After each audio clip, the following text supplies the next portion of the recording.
మత్తయి సువార్త 2వ అధ్యాయం 2వ వచనం.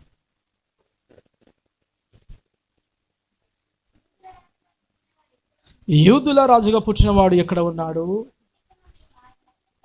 తూర్పు దిక్కున మేము ఆయన నక్షత్రమును చూచి ఆయన పూజింపవచ్చితిమని చెప్పిరి. చిన్న ప్రార్థన.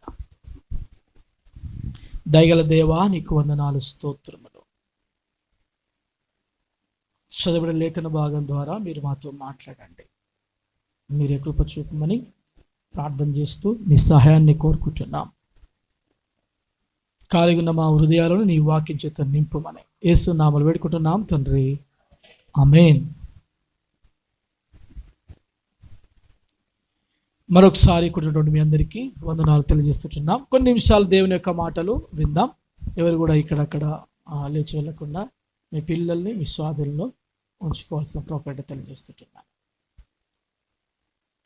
యేసు ప్రభువారు జన్మించినప్పుడు ఆకాశంలో ఒక నక్షత్రము పుట్టినది. ఆ యొక్క నక్షత్రము పుట్టిన సంగతి జ్ఞానులు గమనించి మరి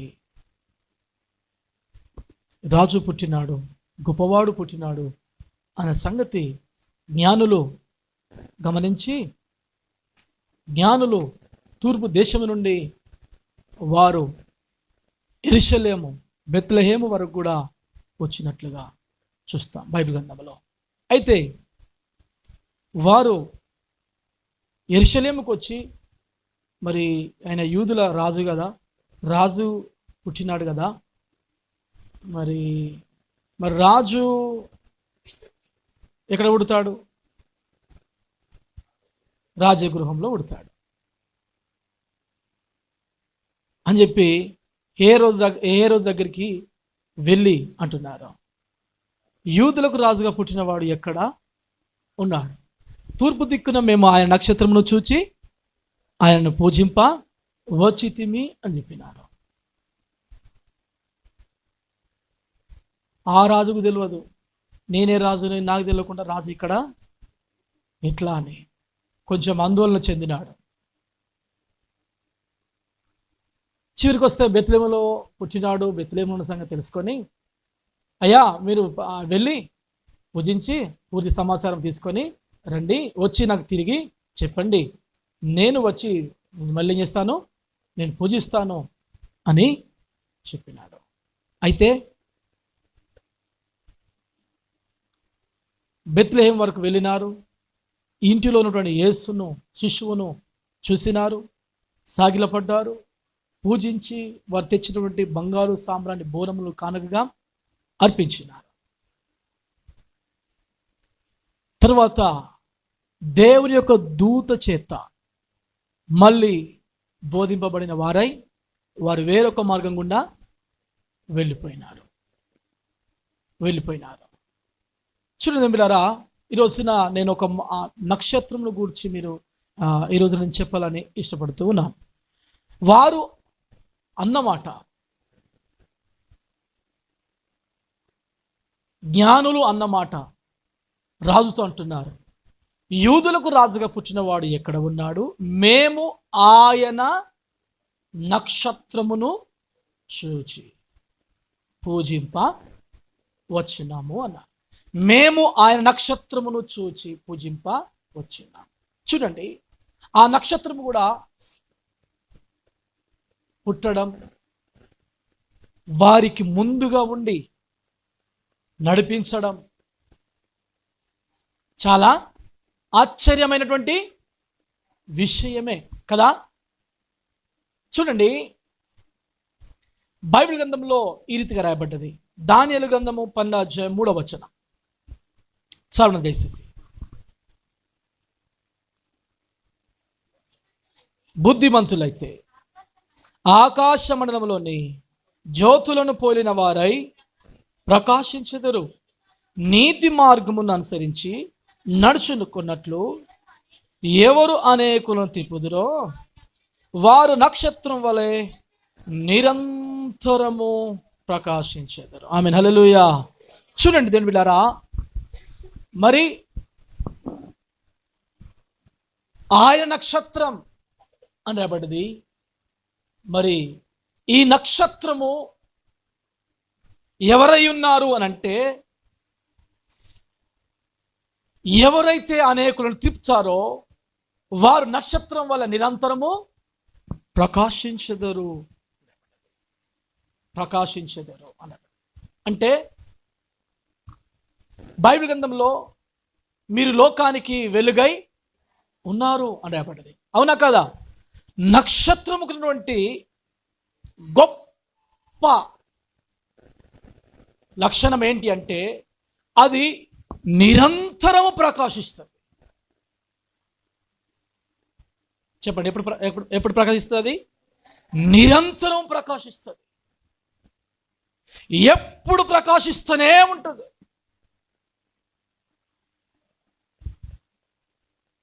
మనకు అప్పుడప్పుడు కనబడ్డా అది ఎప్పుడు వెలుగుతూనే ఉంటుంది.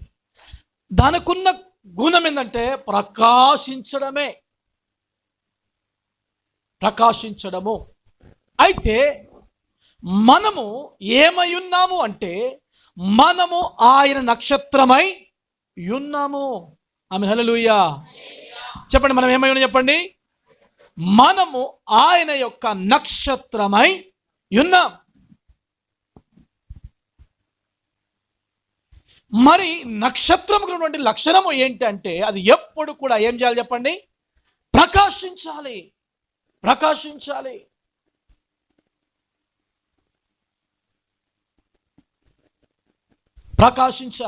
చూడండి, తూర్పున పుట్టినటువంటి నక్షత్రము, ఎక్కడో తూర్పున పుట్టినటువంటి నక్షత్రము వారిని చేసింది యెరూషలేము వరకు, బెత్లెహేము వరకు నడిపించింది. వారు చూసుకుంటూ వస్తున్నారు అంటే అది వెలుగునిస్తుంది కనుక, అది వెలుగుచూ ఉన్నది కనుక, ఆ వెలుగును చూస్తూ, ఆ ప్రకాశాన్ని చూస్తూ వారు చేస్తున్నారు, దాన్ని వెంబడిస్తూ వెళ్ళినారు. ఆమేన్, హల్లెలూయా. అది ఎక్కడ తీసుకుని వెళ్ళింది? ఏ యొక్క ఇంటిలో అయితే వేస్తున్నాడో ఆ ఇంటి మీదకి వెళ్ళి ఆగింది. జ్ఞానులు పొరపాటు చేసినారు, నక్షత్రం పొరపాటు చేయలే. జ్ఞానులు తప్పిపోయినారు. యెరూషలేముకు వచ్చే వారికల్లా వారి యొక్క అధిక జ్ఞానాన్ని ప్రదర్శించినారు. అక్కడ దాన్ని విడిచి రాజు దగ్గరికి వెళ్ళినారు. అట్లా వెళ్ళినందున ఏం జరిగింది తెలుసునా? రోదన ధ్వని వినబడ్డది. వారు చేసిన పొరపాటును బట్టి 2 సంవత్సరముల లోపల పిల్లలందరినీ కూడా హేరోదు చేసినాడు, చంపివేసినాడు. ఎందుకంటే యూదరాజు పుట్టినాడా, నేను రాజు ఇంకో రాజు పుడతాడు, అట్టెట్లా పుడతాడని చెప్పి ఏం చేసినాడు? మరి వచ్చి నేను పూజిస్తాను చెప్తే వీళ్ళు మళ్ళీ వచ్చినారా? రాలే. ఎందుకంటే దేవుని యొక్క దూత చేత బొలిపబడిన వారై వేరొక మార్గం గుండా దేవుడు పంపించేసినాడు.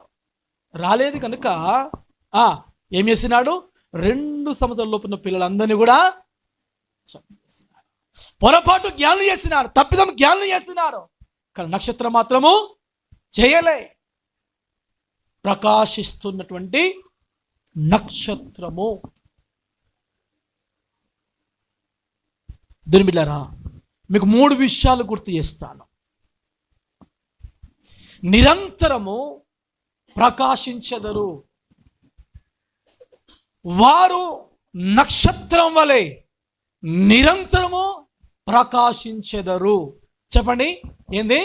వారు నక్షత్రం వలె నిరంతరము ప్రకాశించెదరు. వారు ఎవరు? ప్రకాశించేవారు ఎవరు? నక్షత్రం వలె నిరంతరం ప్రకాశించేవారు ఎవరు? 1, బుద్ధిమంతులైతే. రైట్, ఏంటి చెప్పండి? మొదటి ఏంటి చెప్పండి? బుద్ధిమంతులైతే. ఇది మొదటిది. 2వది, నీతి మార్గమును అనుసరించిన వారు. 3వది, అనేకులను తిప్పేవారు. ఆమేన్, హల్లెలూయా. వారు నక్షత్రం వలె నిరంతరము ప్రకాశిస్తారు. మొదటిది చెప్పండి, ఏం చెప్పండి? బుద్ధిమంతులైతే. దేని బిడ్డారా, బుద్ధిమంతులు ఎవరు? బుద్ధిమంతులు నా మాట విని వాడు చెప్పిన చేయువాడు బండ మీద ఇల్లు కట్టిన బుద్ధిమంతుని నా మాట విని అలాగూ చేయని వాడు ఇసుక మీద ఇల్లు కట్టిన బుద్ధిహీనుని పోలి ఉండును.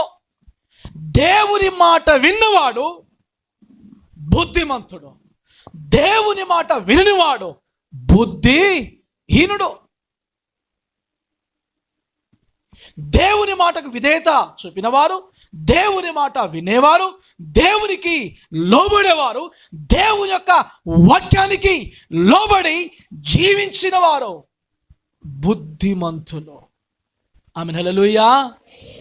బుద్ధిమంతులు. ఎవరు నక్షత్రం నిరంతరము ప్రకాశిస్తారైతే బుద్ధిమంతులైతే, ప్రకాశించేవారు, వెలుగుతున్నవారు బుద్ధిమంతులు అయితే. మరి ఈరోజు మన ఆత్మ జీవితంలో బుద్ధి కలిగిన వారు ఎవరు అని మనం ఆలోచన చేస్తే,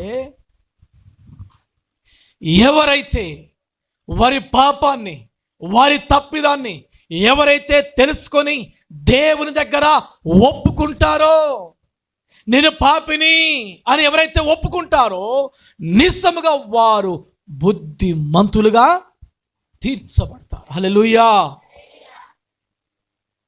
పాపం యొక్క జీవితాన్ని మార్చుకున్న వారు బుద్ధిమంతుడు, పాపాన్ని విడిచిపెట్టిన వాడు బుద్ధిమంతుడు, తన తప్పిదాన్ని తెలుసుకున్నవాడు బుద్ధిమంతుడు. పాపాన్ని కప్పుకొనక, పాపాన్ని దాచిపెట్టగా, తప్పిదములు దాచిపెట్టగా కప్పుకొని ఒప్పుకున్నవారు బుద్ధిమంతురాన్లు, బుద్ధిమంతులు. హల్లెలూయా, హల్లెలూయా. అతిక్రమం దాచిపెట్టువాడు వర్ధిల్లడు, వర్ధిల్లడు. అతిక్రమమును దాచిపెట్టడం కాదు, పాపమును దాచిపెట్టడం కాదు, చేసిన పొరపాట్లను కప్పిపెట్టుకోవడం కాదు, చేసిన పాపములు కప్పిపెట్టుకోవడం కాదు, చేసిన పొరపాట్లను దేవుని దగ్గర ఒప్పుకున్న వారే బుద్ధిమంతులు. హల్లెలూయా. లూకా సువార్త 15వ అధ్యాయం 17వ వచనం.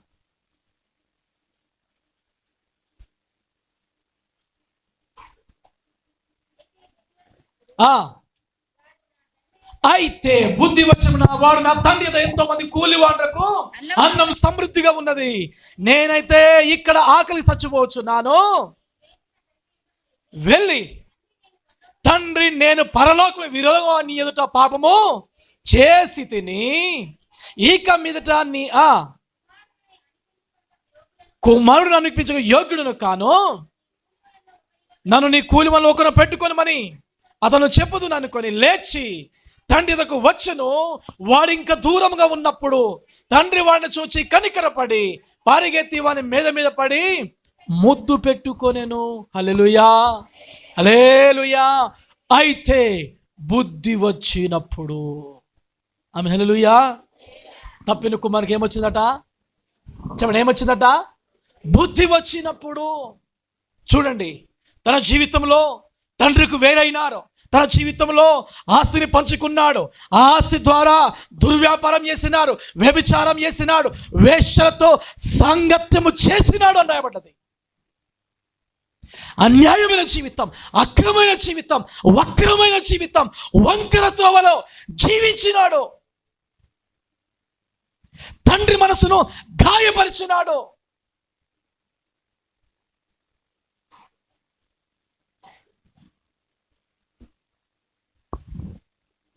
దీని బిడ్డారా, తన జీవితంలో ఇవన్నీ కూడా చేసినాడు. చివరికి వస్తే ఉన్న డబ్బులు అనిపోయినాయి, చిల్లి గవ్వ కూడా లేకుండా అయిపోయింది. ఆకలి అవుతుంది, అన్నం పెట్టేవారు లేదు, నిద్ర వస్తుంది, పడుకుందామంటే స్థలం లేదు, నా అనేవారు ఎవరు కూడా లేరు. అలాంటి స్థితిలోనికి వెళ్ళిపోయినాడు. తాను చేసిన పొరపాటును బట్టి, తాను చేసినటువంటి తప్పిదాన్ని బట్టి.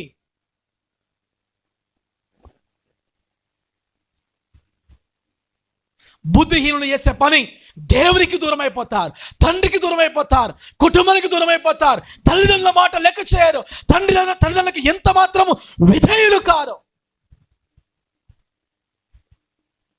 బుద్ధి లేని వారు చేసే పని అది. నేను విన్నారా, తప్పిన కుమారుడు చివరి దశలో ఆ పందుల పొట్టును తిందామనుకున్నాడు, కానీ తినడానికి అర్హుడు కాలేదు. తల్లిని బాధ పెడితే వారి దీపమట కారు చీకట్లో ఆరిపోతుందట. అర్థమవుతుంది కదా? ఏమవుతుందట? తల్లిదండ్రులను బాధ పెట్టినా, తల్లిదండ్రులను ఇబ్బంది పెట్టినా వాని యొక్క దీపము కారు చీకట్లో ఆరిపోతుందని రాయబడ్డది.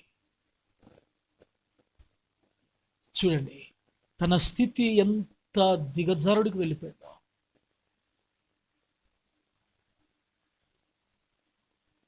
తండ్రికి దూరమై ఏం చేసినాడు? ఏమైనా చేసినాడా? కుటుంబానికి దూరమై ఏమైనా సాధించగలిగినాడా? చెప్పండి. అడుక్కు బిచ్చగాడైనాడు, బిచ్చపు బ్రతికైపోయింది. స్థితి హీన దశకు వెళ్ళిపోయింది. హీనుడుగా మారిపోయినాడు, కోటికి లేని వాడుగా మారిపోయినాడు. సమయంలో తిరిగి తను అన్ని గుర్తుకొస్తున్నాయి. నేను నా తండ్రి దగ్గర ఉంటే బాగుండే, నా తండ్రి దగ్గర పని వాళ్ళు ఉన్నారు, కూలి వాళ్ళు ఉన్నారు, నా తండ్రి వాళ్ళకు సమృద్ధి అయిన ఆహారము పెడుతున్నారు, నేనైతే ఇక్కడ ఆకలికి చచ్చిపోచున్నాను అంటున్నాడు. ఆమేన్, హల్లెలూయా. నేనైతే ఇక్కడ ఆకలికి చచ్చిపోచున్నాను.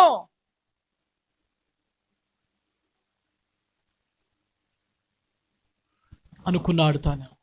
ఏమైనా సరే నా తండ్రి కూలి వాళ్ళు ఉన్నారు, వారు సమృద్ధి ఆహారం నా తండ్రి పెడుతున్నాడు, నేను నా తండ్రికి వెళ్ళి, తండ్రి నేను పరలోకమునకును నీకును విరోధముగా పాపము చేసినాను అని ఒప్పుకుంటాను అని అనుకొని లేచి వచ్చినాడు. బుద్ధి వచ్చినప్పుడు వాడు తండ్రి యొద్దకు, తండ్రి యొద్ద ఎంతోమంది కూలి వాళ్ళు ఉన్నారు, అన్నం సమృద్ధిగా ఉన్నది, నేనైతే ఇక్కడ ఆకలి చచ్చిపోతున్నా, నేను లేచి నా తండ్రి యొద్దకు వెళ్ళి, తండ్రి నేను పరలోకమునకు విరోధంగా నేను నీ ఎదుట పాపము చేసి తిని. బుద్ధిమంతులు ఎవరు అంటే, చూడండి దేవుని బిడ్డలారా, ఎవరు ప్రకాశించేవారు అని మనం ఆలోచన చేస్తే చూడండి, వాడు ఎప్పుడైతే పాపం ఒప్పుకున్నాడో, తండ్రి దగ్గరికి వచ్చినాడో, తండ్రి దూరం, వాడు ఇంకా దూరం ఉండగానే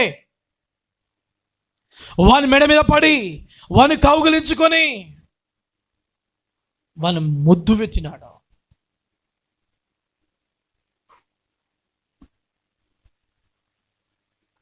నేను కూలి వాళ్ళలాగా ఉంటా అన్నాడు.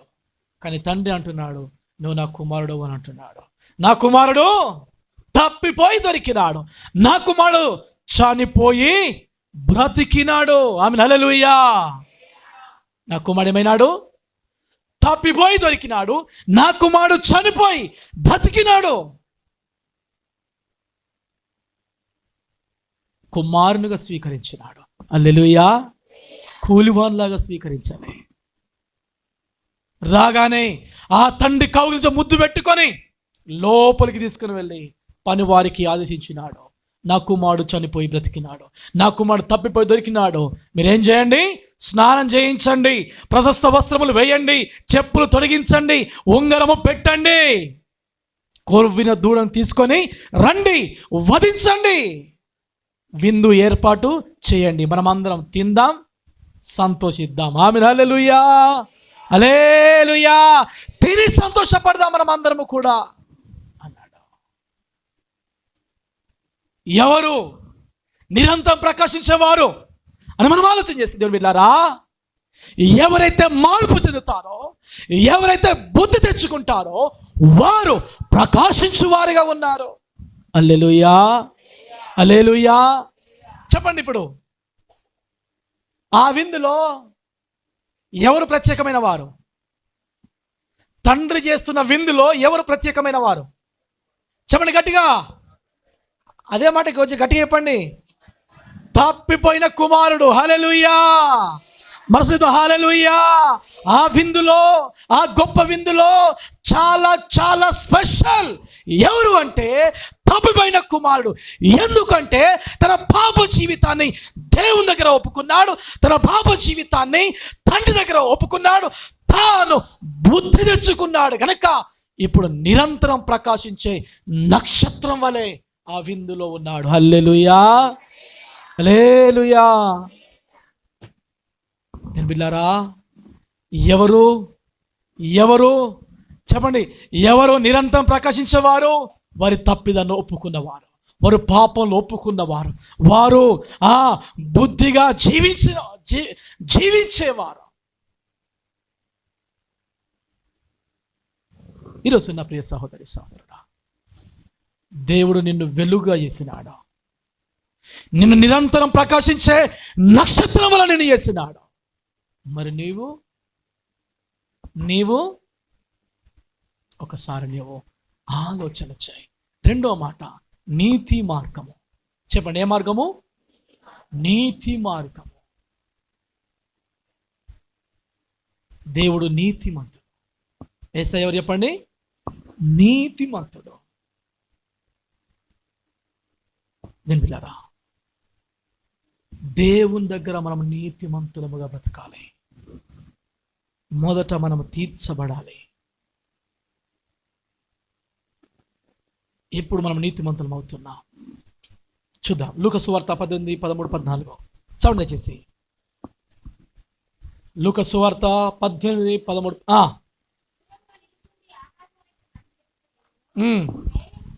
ధైర్యం చాలక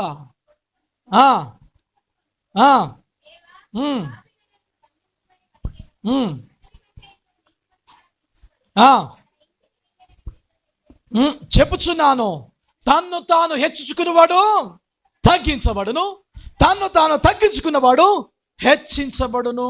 హల్లెలూయా, హల్లెలూయా. చూడండి బిడ్డలారా, ఎవరు నీతిమంతులు తీర్చబడుతున్నారు అంటే పాపం చేసినప్పుడు, తప్పిదం చేసినప్పుడు కప్పుకొనక ఏం చేయాలి? దేవుని దగ్గర బహిరంగంగా ఒప్పుకోవాలి. హల్లెలూయా. నువ్వు తగ్గాలి దేవుని దగ్గర. నేనేం పెంప చేసినా, నేనేం పొరపాటు చేసినా, నేనేం తప్పి చేసినా, నేను చేసిన పొరపాట్లే కావు, నేను చేసిన తప్పిదమే కాదు అని చెప్పి నెట్టుకుంటా మీద తిరుగుకుంటా బ్రతుకుతే మాత్రం దేవుడిని చూస్తున్నాడు. దేవుడు నిన్ను చూస్తున్నాడు, నీ జీవితాన్ని చూస్తున్నాడు. నీవు చేసే ప్రతిదీ కూడా ఆయనకు తెలుసు. ఆయనతో నువ్వు దక్కోలేవు, ఆయనతో నీవు దక్కోలేవు. ఏం మాట్లాడుతున్నావో, ఏం పని చేస్తున్నావో, ఏం తింటున్నావో, ఏం త్రాగుతున్నావో, ఎట్లా జీవిస్తున్నావో, ఎట్లా బ్రతుకుతున్నావో ఎవరికి తెలుసు? నాకు తెలియకపోవచ్చు. దేవుని సేవలు నాకు తెలియకపోవచ్చు, నీ తల్లిదండ్రులు తెలియకపోవచ్చు, నీ భార్య తెలియకపోవచ్చు, నీ భర్త తెలియకపోవచ్చు, నీ పిల్లలు తెలియకపోవచ్చు, తల్లిదండ్రులు తెలియకపోవచ్చు, నీ తోటి వారికి తెలియకపోవచ్చు. ఆయన చూస్తున్న దేవుడు. హల్లెలూయా, హల్లెలూయా. ఆయన చూస్తున్న దేవుడు. ఆయన దగ్గర నువ్వు దాగలేవు. సుంకరి వచ్చి అంటున్నాడు, పాపినైన నన్ను కరుణించు. ఆమె హల్లెలూయా. పాపిని నన్ను కరుణించు అని రొమ్ము కొట్టుకొనొచ్చు ఆకాశం వైపు కరుణెత్తు ధైర్యం చాలక, అయ్యా నన్ను కరుణించయ్యా అని ప్రార్థన చేస్తున్నాడు. హల్లెలూయా. అక్కడ ఇంకొక వ్యక్తి కూడా ఉన్నాడు. ఎవరున్నారు? పరిసేయుడు ఉన్నాడు అక్కడ. వీరున్నది ఇద్దరు మందిరంలో. చెప్పండి, ఎక్కడున్నారు? ఇద్దరు దేవాలయంలో ఉన్నారు. దేవుని ఇద్దరు మనుషులు ఉన్నారు. పరిసేయుడు ఉన్నాడు, సుంకరు ఉన్నాడు. పరిసేయుడు ప్రార్థన వేరు. పరిసేయుడు ఈ సుంకరులాగా, ఈ మనుషుల్లాగా నేను ఇది ఇచ్చినా అది ఇచ్చినా, ఉపవాసం ఉన్న జీలకర్రలో, ఆవాల్లో, ఇంకా పుదీనలో అన్నిట్లో నేను ఇచ్చినా, వారానికి 2 సార్లు ఉపవాసం ఉంటున్నా అని పోకడ ప్రార్థన చేస్తున్నాడు. దేవునికి పోకడ ప్రార్థన నడవది, దేవునికి తగ్గింపు ప్రార్థన కావాలా. హల్లెలూయా, హల్లెలూయా. మెప్పు కొరకు ప్రార్థన నడవదు, దేవుని దగ్గర తగ్గించుకున్న ప్రార్థన నడుస్తుంది. హల్లెలూయా.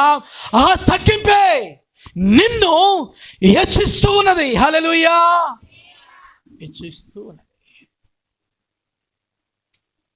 ఉపవాసం ఉన్నాడో లేదో తెలియదు, సుంకరి పూదిలో ఇచ్చినాడో తెలియదు, జీలకర్రలో ఇచ్చినాడో తెలియదు, ఆ దశం భాగం ఇచ్చినా కూడా తెలియదు, ఏమి ఇచ్చినాడో తెలియదు. కానీ దేవుడు ఏం చేసినాడు?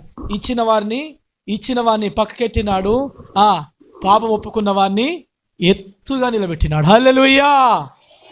అంతే దేవునికి కావాల్సింది. అది మెప్పు కొరకు, ఘనత కొరకు, గొప్పదాని కొరకు చేసేది కాదు. నువ్వు తగ్గించుకొని చేస్తే మాత్రం దేవుడు నిన్ను దీవిస్తాడు. హల్లెలూయా. నిన్ను దీవిస్తాడు. దేవుడు కోరుకుంటున్నాడు నువ్వు నీతిమంతుగా బ్రతకాలని, నువ్వు నీతిగా నిందారహితునిగా బ్రతకాలని దేవుడు కోరుకుంటున్నాడు.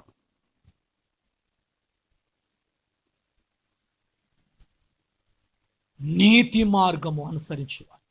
నీతి మార్గమును అనుసరించాలంటే నువ్వు పాపము లేని వ్యక్తివై ఉండాలి. నీ జీవితంలో తగ్గింపు ఉండాలి. హల్లెలూయా. చెప్పండి, ఏమన్నా చెప్పండి. తగ్గింపు, లోబడే తత్వం. నా ముంగటైనా, ఇతరుల ముంగటైనా, దేవుని ముంగటైనా, ఎవరి ముంగటైనా సరే నువ్వు తగ్గించుకొని ఉండాలా. వాళ్ళతో నాకేంది, వీళ్ళతో నాకేంది, ఈయన ఎంత, ఆయన ఎంత, ఆమె ఎంత అని పోకడగబోతే మాత్రం దేవుడు నిన్ను చూస్తున్నాడు. నిన్ను ఖచ్చితంగా ఏం చేస్తాడు చెప్పండి? ఆయన అణిచివేస్తాడు. ఆయనకి ఇష్టమైన పని ఏది కూడా నీవు చెయ్యనీకు వీలు లేదు. ఆమేన్. హల్లెలూయా. నువ్వు తగ్గాల్సిందే, ఆయన హెచ్చించబడాల్సిందే. హల్లెలూయా. ప్రతి విషయంలో తగ్గాలి. విశ్వాసిగా, క్రైస్తవునిగా, దేవుని యొక్క బిడ్డగా, మానవునిగా దేవుని దగ్గర నీవు ఖచ్చితంగా ఏం చేయాలి? తగ్గాలి. నీవు గర్వం పనిచేయదు, అహం పనిచేయదు, తొందరపాటు పనిచేయదు, గర్వ మాటలు ఎంత మొత్తం పనిచేయదు. దేవుని దగ్గర నీ మాట తగ్గాలి, నీవు తగ్గాలి, నీ ప్రవర్తన తగ్గాలి. దేవుడు హెచ్చించబడాలి. నీ మాట దేవుని మయపరచాలి, నీ ప్రవర్తన దేవునికి ఘనత తీసుకొని రావాలి. నీ జీవితంలో నువ్వు ఏ రీతిగా ఉన్నావు ఒకసారి ఆలోచించాయి. ఆదికాండం 7వ అధ్యాయం 1వ వచనం. 7వ అధ్యాయం 1వ వచనం. యెహోవా ఈ తరములో నీవే నా ఎదుట నీతిమంతుడవై యుండుట చూచితిని గనక నీవు నీ ఇంటి వారిని ఓడలో ప్రవేశించుడి. హల్లెలూయా. ఈ తరం వారిలో నువ్వు ఎట్లా కనబడుతున్నావు? నాకు ఎట్లా కనబడుతున్నావు చెప్పండి. ఎట్లా కనబడుతున్నావు? నువ్వు నీతిమంతుడుగా కనబడుతున్నావు నువ్వు నాకు. అందుకే నీవు నీ ఇంటి వారిని ఏం చేయండి? ఓడలో ప్రవేశించండి. హల్లెలూయా. హల్లెలూయా. నీతిమంతుగా కనబడుచున్నటువంటి నోవాహుతో దేవుడు మాట్లాడుతున్నాడు. నోవాహు, ఈ తరం వారిలో నీవే నా ఎదుట కనబడుతున్నావు, నువ్వు నీతిమంతుడవుగా కనబడుచున్నావు గనుక నీకెందులో ప్రవేశం ఉంది చెప్పండి. ఎందులో ప్రవేశం ఉంది? ఓడలో ప్రవేశం. ఓడలో ఉన్న వారు 40 రాత్రులు 40 పగళ్ళు ప్రచండ వర్షం కుమరించబడ్డది. ఓడలో ఉన్న వారికి ఎలాంటి హాని, ఎలాంటి అపాయానికి, ఎలాంటి జలప్రలయానికి వారు గురి కాలేదు. హల్లెలూయా. ఎందుకు తెలుసునా దేవుని బిడ్డలారా? నీతిమంతుడు. 6వ అధ్యాయం 8-9 వచనాలు ఆదికాండం. అయితే యెహోవా దృష్టి అందు కృప పొందినవాడు ఆయను. నోవా వంశవాళ్ళు ఇదే. నోవాహు నీతిపరుడును తన తరములో నిందారహితుడనై ఉండెను. నోవాహు దేవునితో కూడా. అందుకనే లోకంలో ప్రజలందరూ కూడా దేవుని వ్యతిరేకించినారు, దేవుని యొక్క మాటను ధిక్కరించినారు. ఓడలో ప్రవేశించే కంటే ముందు నోవాహు కూడా చెప్పినాడు ప్రజలకి. కానీ నోవాహు యొక్క మాటను ధిక్కరించిన ప్రజలు చాలాసార్లు సేవకుని మాట కొంతమంది వినరు. కొన్నిసార్లు మనసులో బాధ అవుతుంది, కానీ సపరేట్ ఉంటాం. కానీ ఒక దినమున వారి యొక్క అంతం చూసినప్పుడు, వారి పతనాన్ని చూసినప్పుడు ఇంకా ఎక్కువ బాధ అవుతుంది. దేవుని మాట వినక, సేవకుని మాట వినక, సంఘానికి లోబడక బ్రతికిన బ్రతుకులు ఎట్లుంటాయో మేము చాలా చూసినాం.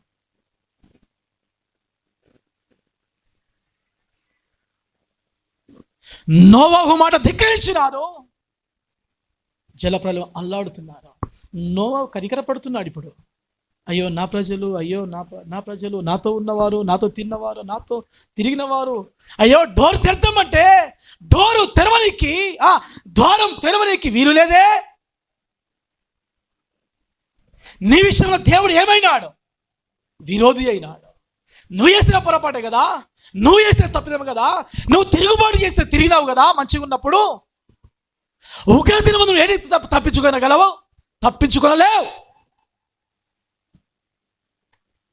అయ్యో అన్నప్పుడు సేవకుడు కనికరపడ్డా, అయ్యో అని అప్పుడు నేను చెప్పిన వారు కనికరపడ్డా ద్వారాలు మూసుకొని పోతాయి. చెప్పండి ఏమైతాయి? చెప్పండి ఏమైతాయి? ఆ ద్వారం ఎవరు మూసినారు? దేవుడు మూసినాడు.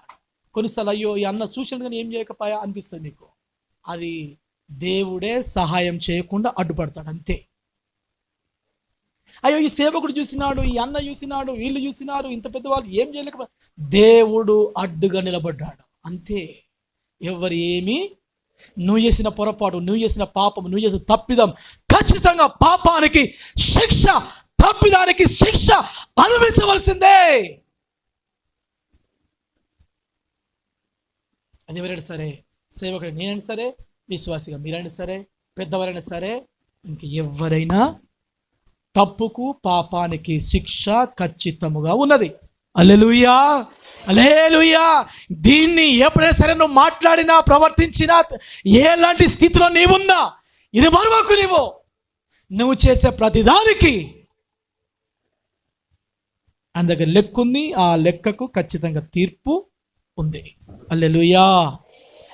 ఇప్పుడు వర్షం స్టార్ట్ అయింది. ఓ నోవాహు జర తలుపు తీయ్యా, ఓ తలుపు తీయ్య అంట. అయ్యా దాని చెయ్యి నా దగ్గర, తాళం చెయ్యి నా దగ్గర లేదు. వేసింది ఆయన, తీసేది ఆయన. కనుక దంపిలారా, నీతి మంతుడు కనబడ్డాడు కనుక, నీతిగా బ్రతికినాడు కనుక దేవుడు నోవాహును తన కుటుంబాన్ని బ్రతికించినాడు. హల్లెలూయా. నీతిగా బ్రతికితే దేవుడు నిన్ను హెచ్చిస్తాడు, దేవుడు నిన్ను గొప్పవానిగా చేస్తాడు. తరం వారందరిలో ఎవరి గురించి ఎప్పుడైనా సరే నువ్వు ఆలోచించకు. నువ్వు ఎట్లున్నావు అన్న సంగతి ఆలోచించాయి. హల్లెలూయా. నేను విశ్వాసంతో ఉన్నానా, నేను నీతిగా బ్రతుకుతున్నానా, పరిశుద్ధంగా బ్రతుకుతున్నానా అని నీవు ఆలోచించేసి బ్రతకాలి. హల్లెలూయా. ఆలోచిస్తే పొరపాటు నేను చేయదు. నా ప్రవర్తనను, నా మాటను, నా జీవితాన్ని నేను కాపాడుకోవాల్సిన అవసరత నా మీద ఉన్నది. నువ్వు కూడా అంతే. హల్లెలూయా, హల్లెలూయా.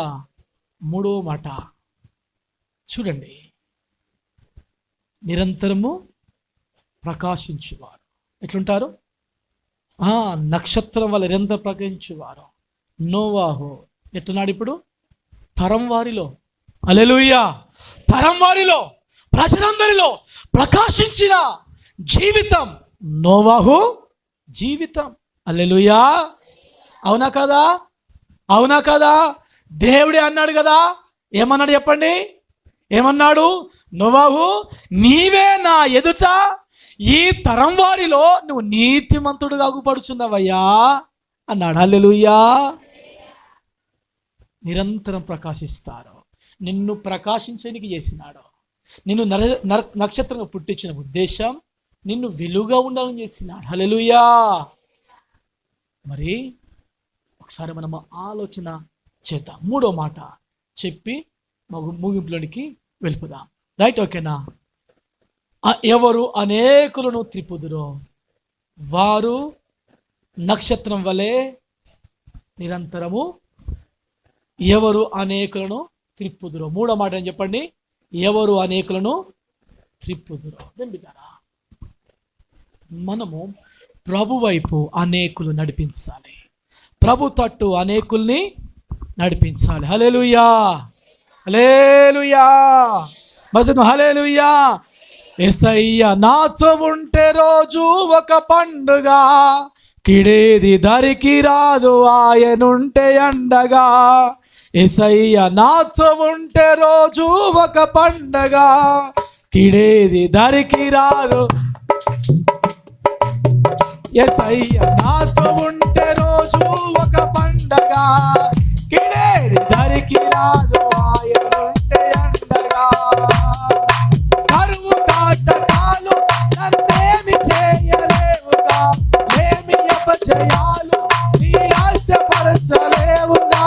కరువు కాటకాలు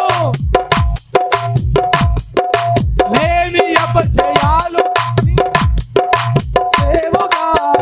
యేసయ్య నాతో ఉంటే రోజు కిడేది దారికి రాదు ఆయనుంటే అండగా. యేసయ్య నాతో ఉంటే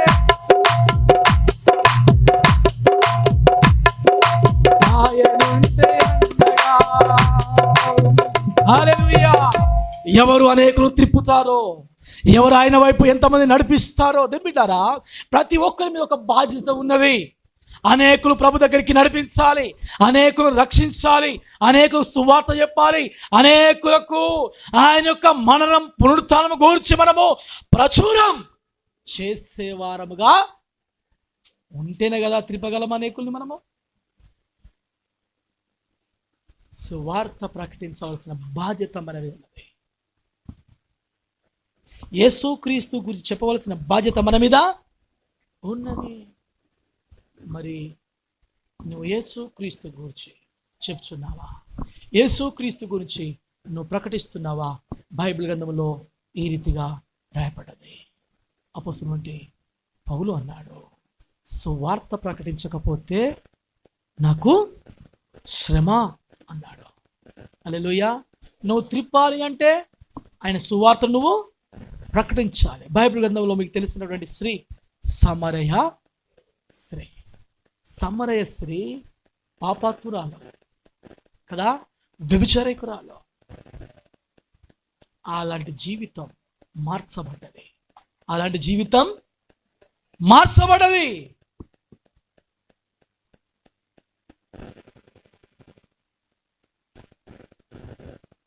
ఆమె గురించి రాయబడిన మాట చూడండి వచ్చేసి ఒకసారి. యోహాను సువార్త 4:29 29 ఆ స్త్రీ ఊర్లోనికి వెళ్ళి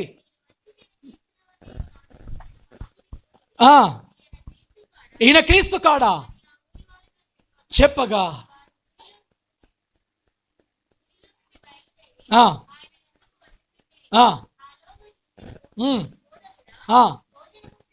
32 చదవండమ్మా. 2 అయిపోయిందా? అందుకు ఆయన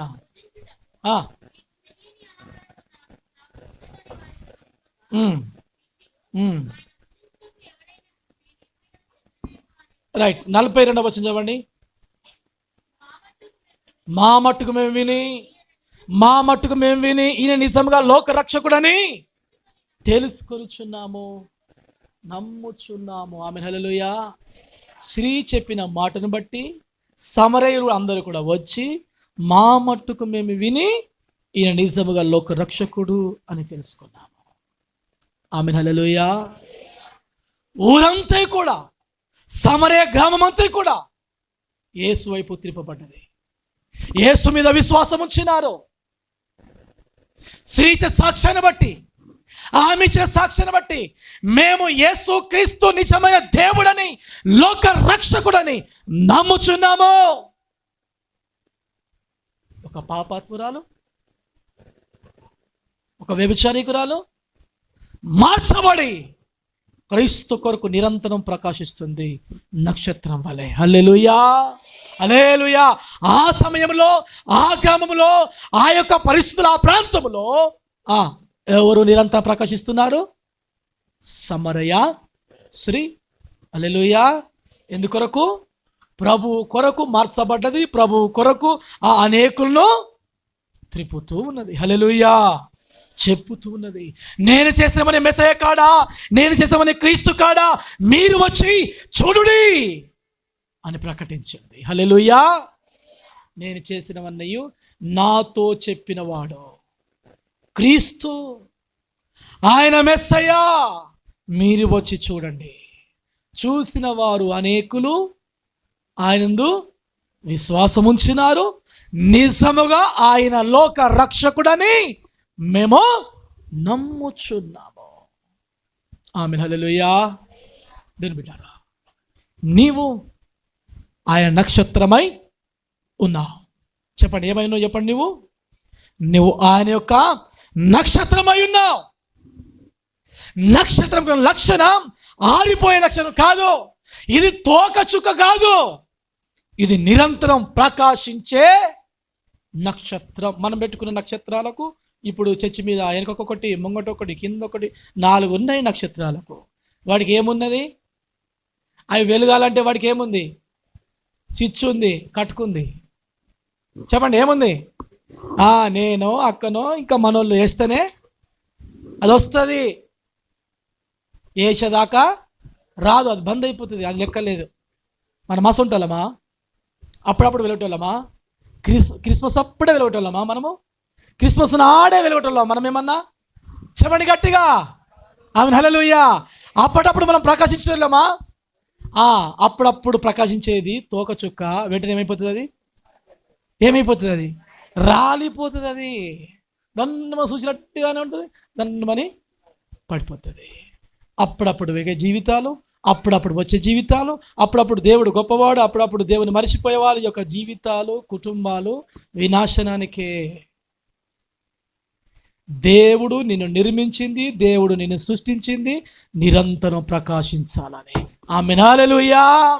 నిరంతరం ప్రకాశించాలని.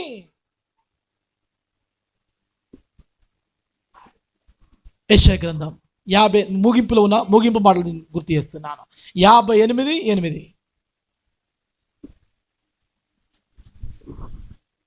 త్వరగా 58:8. యెషయా గ్రంథం 58:8. చదవండి అమ్మా.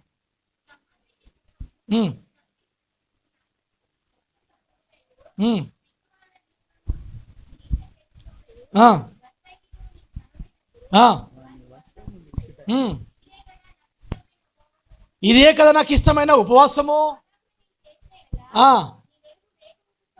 నీ వెలుగు వేకువ చుక్క వలె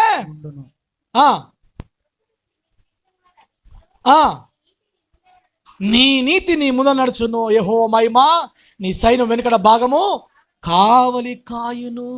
నీవు వేకువ చుక్క వలె ఉదయించును. నీ వెలుగు వేకువ చుక్క వలె ఉదయించును. 2 పేతురు పత్రిక 1:19.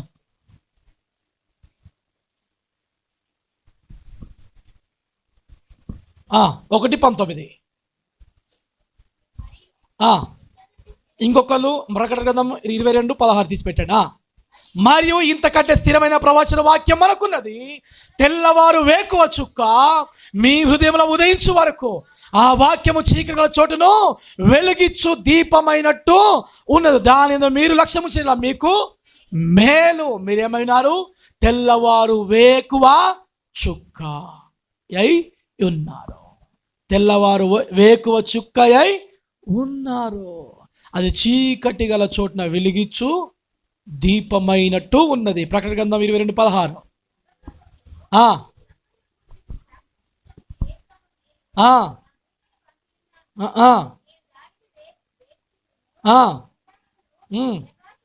ప్రకాశమానమైన వేకువ చుక్కయై ఉన్నాను. ఆమేన్, హల్లెలూయా. చుక్క ఎట్లుందట? నక్షత్రం ఎట్లుందట? ప్రకాశమానమైన వేకువ చుక్క. ప్రకాశమానమైన వేకువ చుక్క, వెలుగునిచ్చే వేకువ చుక్క, ఉదయించు వేకువ చుక్క. హల్లెలూయా. వేకువ చుక్క ఎప్పుడు కూడా వెలుగుతూనే ఉంటుంది, వెలుగుతూనే ఉంటుంది, వెలుగుతుంది. ఈరోజు ఆనాడు నక్షత్రము ఏం చేసిందంటే జ్ఞానులు అనబడిన వారిని నడిపించగలరు. నువ్వు నిజముగా నక్షత్రం అయితే, ఆమేన్, హల్లెలూయా. నువ్వు నిజమైన నక్షత్రం ఎప్పుడు అంటే బుద్ధిమంతునిగా జీవించినప్పుడు, నీతిమంతునిగా జీవించినప్పుడు, దేవుని వైపు అనేకుల్ని త్రిప్పినప్పుడు నీవు నిజమైన నువ్వు నిరంతరం ప్రకాశించే నక్షత్రానివి. ఆమేన్, హల్లెలూయా. నువ్వు ప్రకాశమానమైన వేకువ చుక్కవు నీవు. హల్లెలూయా. మేము ఆ నక్షత్రము చూచి పూజింప వచ్చితిమి అన్నారు. ఎవరన్నారు? జ్ఞానులు అనబడిన వారు. ఈ చుక్క, ఈ నక్షత్రం ఏం చేసింది? జ్ఞానులను నడిపించింది. నువ్వు నక్షత్రం అయితే నువ్వు యేసు దగ్గరికి అనేకుల్ని నడిపిస్తావు. హల్లెలూయా. నువ్వు నిరంతరం ప్రకాశించే నక్షత్రం అయితే యేసయ్య దగ్గరికి అనేకులు నడిపిస్తావు, అనేకులు తిప్పబడతారు నిన్ను బట్టి. హల్లెలూయా. ఈరోజు మనం ఏంటి ఉన్నాం ఒకసారి మనము చేద్దాం.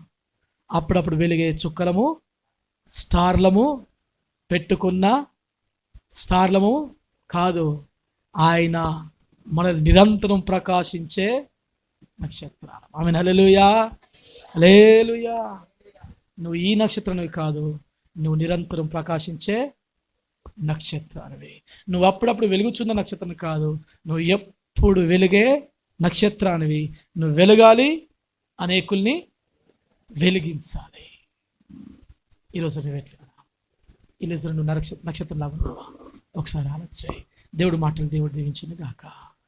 ఆమేన్. తలవంచుదాం, కళ్ళు మూసుకుందాం, ప్రార్థనలో ఉందాం.